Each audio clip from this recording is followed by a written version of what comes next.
welcome to the deep dive.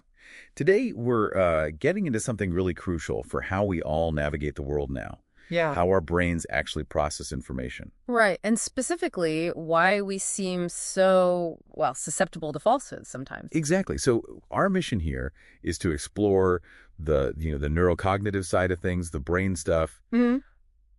look at the psychological drivers, and then tackle the challenges that this whole digital landscape throws at us. Yeah. And what's really fascinating, I think, is that the human brain isn't just this neutral machine taking in facts. It's got inherent biases, preferences. Okay. Our brains actually handle belief, disbelief, and uncertainty almost like different modes. Believing something, accepting it as true. That links up with brain areas tied to emotion, reward, even your sense of who you are. So wait, believing is almost rewarding, like the brain wants to believe. It kind of is, yeah. It looks like the brain's rewarding sort of low energy default setting. It's efficient. Huh. Okay, so what about the flip side? Disbelieving something or just being unsure? Right, so disbelief. Mm-hmm. That activates different areas. One's linked more with unpleasant feelings, maybe discomfort, even disgust.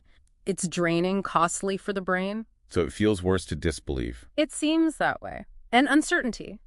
That engages the parts monitoring conflict. So, the path of least resistance.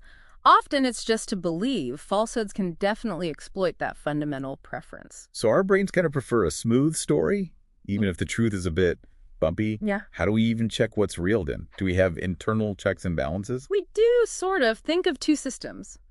Coherence and correspondence. Coherence often linked to the left side of the brain. It really craves a seamless, consistent story. It'll even invent explanations to fill gaps sometimes. Make things make sense, even if they don't quite add up externally. Exactly. Then you have correspondence more on the right side. It's like our anomaly detector. It checks things against the outside world, against reality. Ah, okay.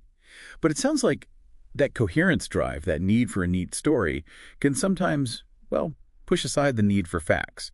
Misinformation, like conspiracy theories, often offer that right. A simple story that feels right. Precisely. It feels coherent internally, even with zero basis in reality. Our inner storyteller loves a tidy plot, and this tendency gets amplified when we share stories. How so? Well, studies using neural synchronization show something pretty amazing. When we believe a story, our brains actually sync up with other people who believe it too. Really? Like literally sync up? Yeah, particularly in what's called the default mode network that's involved in social thinking, self-reflection. It creates this kind of shared neural reality. And that sounds like the basis for echo chambers, doesn't it? If a group shares a belief, their brains are processing it in sync, reinforcing it, making it harder to let outside info in. Spot on. It's like a neural barrier gets built. And beyond just the brain's wiring, there are huge psychological drivers. Emotion, for instance. Right, emotion isn't separate from reason. Not at all. It filters everything. Content that sparks strong emotions, true or false, grabs our attention, gets prioritized. Which is exactly what social media algorithms often seem designed to do, right? Push the stuff that causes outrage or strong reactions. Absolutely. It amplifies emotionally charged misinformation, whether it's true or not. And this feeds into things like confirmation bias. Where we look for stuff that proves we're already right. Yep. Or motivated reasoning, where we twist logic to protect beliefs tied to our identity. We actively resist facts that challenge who we think we are. Okay, so our biases are emotions. What about something simpler, like just hearing something over and over? Ah, the illusory truth effect, classic. Just repeating a statement makes it feel truer over time. It becomes familiar, easier for the brain to process. And the brain mistakes that ease of processing for truth itself. Pretty much, which is a nightmare for fact checkers, right? Because just repeating the falsehood to debunk it can sometimes counterintuitively reinforce it. That's tricky. And then there's cognitive dissonance, too. That discomfort when facts clash with beliefs. Exactly. Huge discomfort. Often it feels easier to reject the source of the fact check than to actually change a deeply held belief. Plus, even if you accept a correction, the original misinformation can leave a gap in your understanding. So you might fall back on the old idea if there's no good alternative explanation. Correct. It's called the continued influence effect. And the digital age just pours gasoline on all these vulnerabilities. How specifically? Well, social media basically removes the old gatekeepers. Falsehoods spread faster, wider. Algorithms boost the emotional, the outrageous. Virality becomes the goal, not Right. accuracy. And trust shifts too, doesn't it? Away from institutions, maybe towards our tribe.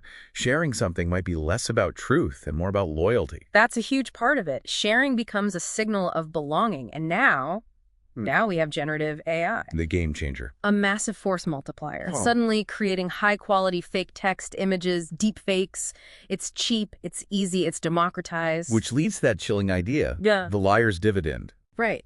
The ability to just dismiss any real evidence, a photo, a video, as possibly fake, it undermines the very idea of proof. It leads towards what some call truth decay. So faced with all this, Yeah. our biased brains, the algorithms, AI, what can actually be done? Fact-checking feels like trying to plug leaks in a bursting dam. It does. It's vital but reactive.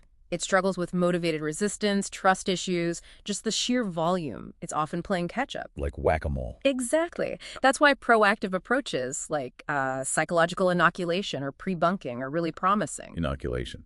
Like a vaccine against bad info. Sort of. Instead of debunking one specific lie, you teach people the general techniques used in manipulation, like learning a con artist's tricks before they try them on you. So you're building cognitive antibodies, recognizing the method, not just the message. That feels more empowering. It does seem to be. It helps people spot the manipulation attempt itself. It's a key part of building wider media literacy, AI literacy too. Makes sense. Ultimately, our brains evolved for storytelling, emotion, belonging. They're facing challenges they weren't designed for in this digital age. The rise of AI, this liar's dividend, it really questions the whole idea of objective proof, leading to this truth decay. It's a massive challenge. It raises a really crucial question for all of us, I think. How do we foster a new kind of social contract for technology, one that actually earns our trust instead of just hijacking our attention? That's a powerful question to leave things on. Knowing how our own minds work seems like the essential first step for you, the listener. Think about how you can build those critical thinking muscles and maybe start demanding a digital world built for truth, not just for clicks.